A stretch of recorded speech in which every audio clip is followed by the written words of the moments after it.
श्री गणेशाय नमः. श्री स्वामी समर्थ.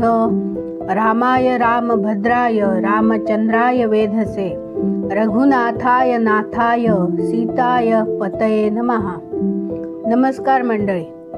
श्री वाल्मिकी रामायण हा ग्रंथ वाचायला सुरुवात करून आज आपल्याला 134 दिवस झाले.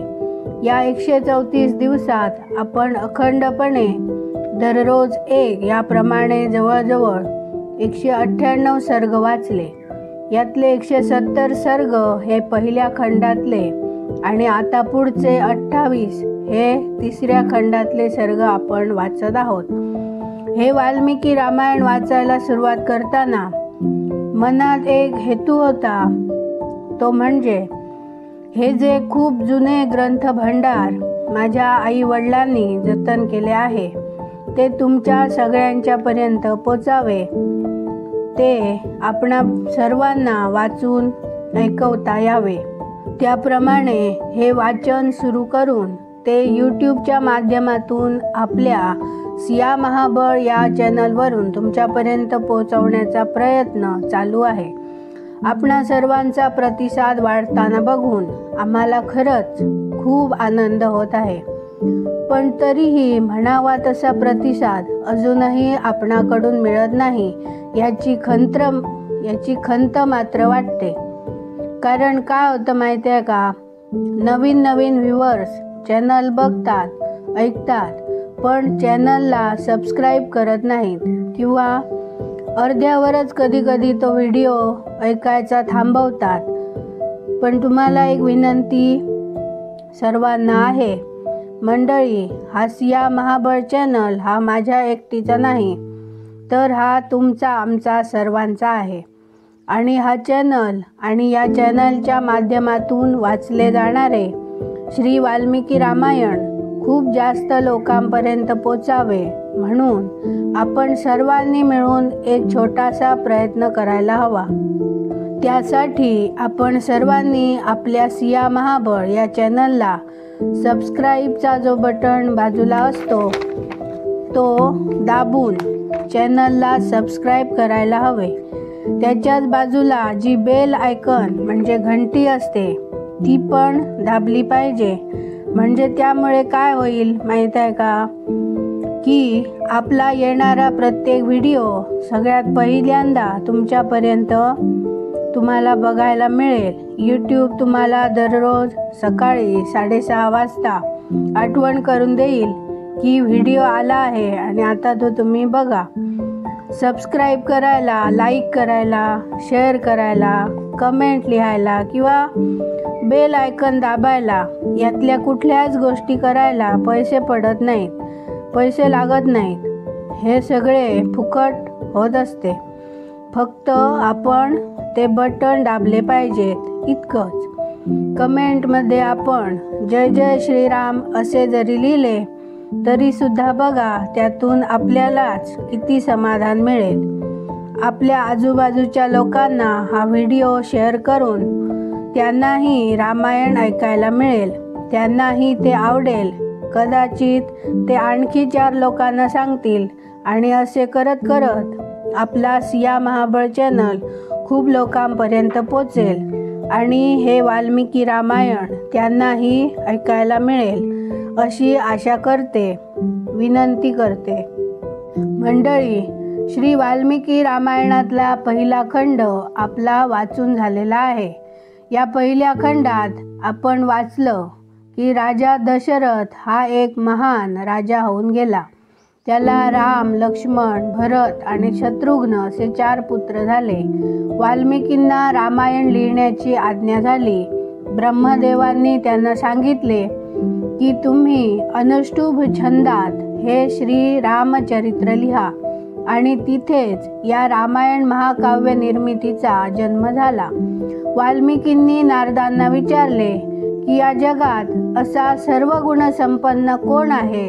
तेव्हा नारदांनी स्वतः वाल्मिकींना प्रभू श्रीरामांबद्दल सगळे सविस्तर चरित्र ऐकवले आणि नंतर वाल्मिकींनी हे चरित्र अनुष्टुभ छंदात लिहून त्याचे काव्यात रूपांतर केले असे हे वाल्मिकी रामायण मूळ संस्कृतमध्ये आहे आणि आपण त्याचा मराठी अनुवाद वाचतो आहोत.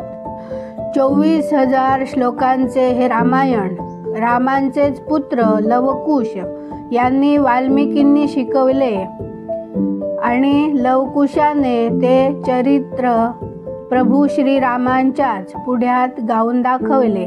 ते गायन ते चरित्र ऐकून प्रभू श्रीराम आणि जमलेली सगळी सभा मंत्रमुग्ध झाले. अयोध्यापुरीतले समस्त अयोध्यावासी रामचरित्र ऐकण्यात तल्लीन झाले. यानंतर राजा दशरथाच्या अयोध्यापुरीचे वर्णन या ग्रंथात आहे. ही अयोध्या नगरी खूप सुंदर होती. तिच्यात असलेली वने बागा खूप सुंदर रीतीने सजविलेले होते. उपवने होती. वेगवेगळ्या वृक्ष लता वेली यांनी सुशोभित अशी ही अयोध्या नगरी नावाप्रमाणेच अयोध्या होती. कोणतेही आक्रमण ही नगरी झेलण्यास तत्पर आणि अबाधित असे तिचे विजेतेपण कायम टिकवून होती. राजा दशरथ फार पराक्रमी राजा होता. त्याचे मंत्री सुद्धा गुणवान, नीतिज्ञ, हुशार असे होते, पराक्रमी होते. शत्रूसाठी अभेद्य असलेली ही अयोध्या नगरी संपन्न होती. तिथे राहणारी दशरथ राजाची प्रजा ही समाधानी होती. ती प्रजा शुद्ध आचरण करणारी आणि चरित्र संपन्न अशी होती. खरं तर रामराज्याची ती सुरुवात होती असे म्हटले तर वावगे ठरू नये. पण अशा या संपन्न अशा अयोध्या नगरीचा राजा दशरथ मात्र मनातून दुःखी होता, कारण त्याला अजूनही संतान प्राप्ती झाली नव्हती. दशरथांच्या आवडत्या 3 राण्यांपैकी एकीलाही संतान होऊ नये हे दुःख मात्र राजा दशरथाला नेहमीच हलत असे. आणि एक दिवस राजा दशरथाने पुत्रकामेष्टी यज्ञ करण्याचा निर्णय राजा दशरथाने घेतला. अश्वमेध यज्ञाची तयारी सुरू झाली. मोठमोठे राजे, ऋषी, मुनी, ब्राह्मण यांना आमंत्रित करण्यासाठी आपले दूत राजाने सगळ्या पृथ्वीतलावर वेगवान घोड्यांसह पाठविले. वसिष्ठ, कश्यप, जाबाली यांच्यासारखे थोर तपस्वी मुनी आणि बरेच मोठमोठे तपस्वी साधू संत अयोध्यापुरीत दाखल झाले. मुनी ऋष्यशृंगांचे येणे खूप महत्त्वाचे होते, कारण हे ऋष्यशृंग मुनींच्याच हातून हा अश्वमेध पुत्रकामेष्टी यज्ञ पार पडण्याचा निर्णय सुमंत्राच्या सांगण्यावरून राजा दशरथाने घेतलेला होता. आता हे ऋष्यशृंग मुनी हे कोण होते, तर ते एक थोर वनात राहून तपश्चर्या करणारे महान शक्तिशाली मुनी होते. आपल्या तपश्चर्येने प्रत्यक्ष सूर्य चंद्र समोर आणून उभे करतील असे तपोबल त्यांच्या ठायी होते. नेहमी आपले पिता विभांडक मुनी यांच्यासोबत वनात राहून ते तपश्चर्या करत असत. त्यांनी कधी मानवी जीवनाचा आस्वाद घेतला नव्हता.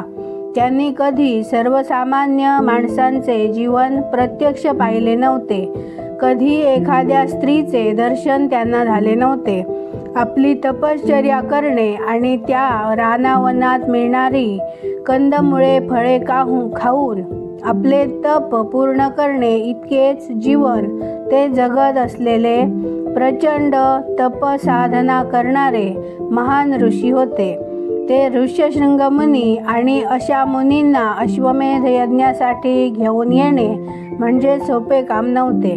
ज्यांनी कधी एखादी स्त्री बघितली नाही, ज्यांनी कधी आपला पिता सोडून इतर पुरुषाचेही दर्शन कधी घेतले नाही, अशा ऋष्यशृंग मुनींकडून अश्वमेध यज्ञ संपन्न झाला तर त्या यज्ञाचे फळ जास्त चांगल्या प्रकारे राजा दशरथाला मिळणार होते.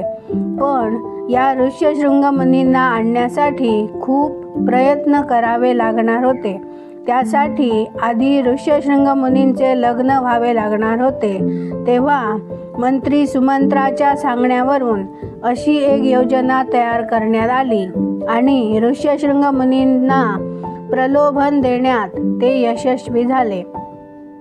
एकदा ऋष्यशृंग मुनी वनात फिरत असताना अचानक एके ठिकाणी आले जिथे पूर्वनियोजित पद्धतीने सुंदर सुंदर स्त्रिया एकत्र जमून थांबल्या होत्या. ऋष्यशृंग मुनी येण्याचीच जणू त्या वाट बघत होत्या. मुनी आल्यावर त्या स्त्रियांनी त्यांचे आदराने स्वागत केले. त्यांना खायला वेगवेगळे पदार्थ दिले. त्यांची विचारपूस केली. वेगवेगळे नृत्य गाणे करून त्यांचे मन रिझवण्याचा प्रयत्न त्या सुंदर स्त्रियांनी केला. त्यामुळे ऋष्यशृंग मुनींना हे सगळे खूप छान वाटले आणि ऋष्यशृंग मुनींनी त्या सुंदर स्त्रियांना आपला परिचय दिला आणि आपल्या आश्रमात येण्याविषयी त्यांना विनंती केली. ते म्हणाले की मी विभांडक मुनीचा औरसपुत्र ऋष्यशृंग आहे. इथे जवळच आमचा आश्रम आहे. तिथे तुम्ही सगळ्या सुंदरी या माझ्यासोबत. तिथे मी तुम्हा सर्व जणींचे पूजा करीन. असे सांगितल्यावर त्या सर्व सुंदरी विभांडक मुनींच्या आश्रमात गेल्या. तिथे पोहोचल्यावर ऋष्यशृंग मुनी त्यांचे पाद्य अर्घ्य देऊन पूजा केली. परंतु विभांडक मुनींच्या भयाने त्या सर्व सुंदरी त्या आश्रमातून जाण्याची घाई करू लागल्या. तेव्हा ऋष्यशृंग मुनींना त्यांना कंदमुळे खाण्यासाठी दिली. ते पाहून त्या सुंदर स्त्रियांनी सुद्धा आपल्या जवळील वेगवेगळे पदार्थ ऋष्यशृंग मुनींना खाण्यासाठी दिले. त्यांना सांगितले की ही फळे आमच्या जवळ आहेत, हे तुम्ही खाऊन बघा. कंदमुळं खाणारे ते मुनी, ज्यांना कधी ह्या गोष्टी पाहिल्या सुद्धा नव्हत्या, त्यांनी ते पदार्थ खाल्ल्यावर त्यांना ते आवडले. नंतर त्या स्त्रियांनी त्या ऋष्यशृंग मुनींना आलिंगन दिले. त्या स्पर्शाने ते मुनी मोहून गेले. नंतर त्या स्त्रिया आपल्या घरी निघून गेल्या. परंतु ऋष्यशृंग मुनी मात्र मनातून व्याकुळ झाले. त्यांना त्या सुंदर स्त्रिया आठवू लागल्या. त्यांचे हावभाव, त्यांची सुंदर वस्त्रे, त्यांचे वागणे बोलणे हे सगळे आठवून विभांडक कुमार ऋष्यशृंग बेचैन झाले आणि काल जिथे त्या सुंदर स्त्रिया त्यांनी पाहिल्या होत्या त्या जागेवर पुन्हा त्या दिसतील या आशेने ते तिथे गेले. त्यांना तिथे आलेले पाहून त्या सुंदरींचे मन प्रसन्न झाले. नंतर त्या सुंदर स्त्रिया त्यांना आपल्या सोबत अंगदेशात घेऊन आल्या. ऋष्यशृंग अंगदेशात आल्यावर इंद्राने संपूर्ण जगाला प्रसन्न करणारा पाऊस पाडण्यास सुरुवात केली. तो पडणारा पाऊस बघून राजा रोमपादाला अंदाज आला की ऋष्यशृंग मुनींचे आपल्या अंगदेशात आगमन झाले आहे. राजा रोमपादाने समोर जाऊन मुनी ऋष्यशृंगांचे खूप छान स्वागत केले. अर्घ्य पाद्य देऊन त्यांना सन्मानित केले. अंगदेशाचा राजा रोमपाद हा मोठा पराक्रमी आणि बलवान राजा होता. त्या रोमपाद राजाने नंतर त्या ऋष्यशृंग मुनींकडे वर मागितला. राजा रोमपाद म्हणाला, आपण आणि आपल्या पिताजींच्या कृपाप्रसादाची मला प्राप्ती होऊ दे. असा वर मागितला कारण कपटाने अंगदेशात आपणाला आणले आहे हे जर ऋष्यशृंगांच्या लक्षात आले तर ते श्राप देतील हे राजा रोमपाद जाणून होता. त्यानंतर आपल्या अंतःपुरात नेऊन राजा रोमपादाने आपली मुलगी शांता हिच्याशी मुनी ऋष्यशृंग यांचा विवाह करून दिला. पुढे सुखा समाधानाने संपूर्ण मनोवांछित भोग भोगून आपली धर्मपत्नी शांता हिच्या समवेत ऋष्यशृंग अंगदेशात राहू लागले. नंतर राजा दशरथाच्या अश्वमेध यज्ञासाठी दशरथाने त्यांना आमंत्रित केले. हा राजा रोमपाद खूप बलवान पराक्रमी असला तरी त्याच्या हातून काही कारणाने धर्माचे उल्लंघन झाले आणि त्यामुळे मोठी अनावृष्टी झाली, दुष्काळ पडला, जनजीवन अस्ताव्यस्त झाले. ते पाहून रोमपादाला फार दुःख झाले आणि त्याने मग मोठमोठे शास्त्रज्ञ, शास्त्रात श्रेष्ठ असे ब्राह्मण विद्वान बोलावून त्यांना सांगितले की काहीतरी यज्ञ करा, काहीतरी उपाय करा, जेणेकरून माझ्या पापांचे प्रायश्चित्त होईल आणि त्या पापातून माझे राज्य मुक्त होईल आणि पुन्हा सगळीकडे सुख समृद्धी येईल. असे काही उपाय मला सांगा. तेव्हा सर्व श्रेष्ठ ब्राह्मणांनी राजा रोमपादाला जो सल्ला दिला तो असा होता. ते म्हणाले, राजन, ऋषी विभांडकाचे पुत्र ऋष्यशृंग हे वेदांचे मोठे विद्वान आहेत. आपण कोणत्याही उपायाने त्यांना इथे घेऊन या, त्यांचा सत्कार करा आणि नंतर आपली कन्या शांता हिच्याशी त्यांचा विवाह करून द्या. असा सल्ला मिळताच राजा रोमपाद चिंतेत पडला, कारण ऋष्यशृंग मुनी हे कोणी साधेसुधे व्यक्तिमत्व नव्हते, तर ते एक पूर्ण ब्रह्मचारी रूपाने वेदमंत्र पठण करणारे महान तपस्वी मुनी होते. ते सदा वनात राहूनच तिथेच त्यांचे पालनपोषण झालेले होते. त्यांनी कधी आपले वडील सोडून इतर कोणालाही कधी पाहिले नव्हते. ब्रह्मचर्यांची 2 रूप विख्यात आहेत. एक म्हणजे दंडमेखला आदी धारण रूप आणि दुसरे म्हणजे ऋतुकालात पत्नी समागम रूप गौण ब्रह्मचर्य. परंतु या महात्म्याकडून दोन्ही ब्रह्मचर्यांचं पालन झालेलं असल्याने एक प्रखर तेज हे ऋष्यशृंग ऋषी प्राप्त करू शकले होते आणि त्या तपोबलाच्या प्रभावाने राजा रोमपादाच्या राज्यात इंद्रदेवाने पाऊस पाडला होता आणि पुढे राजा रोमपादही आपल्या पापांपासून मुक्त झाला. असे हे ऋष्यशृंग राजा दशरथाच्या पुत्र कामेष्टी यज्ञाचे प्रमुख संपादक म्हणून काम करणार होते. असे महान ऋष्यशृंग ऋषी राजा दशरथाने आपला अश्वमेध यज्ञ संपन्न करण्याचे ठरविले होते आणि त्याची जोरदार तयारी अयोध्या नगरीत सुरू झाली होती. ही होती गोष्ट ऋष्यशृंग मुनी आणि राजा दशरथाच्या अश्वमेध यज्ञाच्या तयारीची. मला जमेल तशी तुम्हाला सांगितली. आता पुढच्या वेळी अशीच एक दुसरी गोष्ट ऐकूया. सिया महाबळ या चॅनलला सबस्क्राईब करा, शेअर करा, लाईक करण्यासाठी अंगठा दाबा आणि कमेंटमध्ये जय जय श्रीराम लिहायला विसरू नका. भेटूया पुन्हा.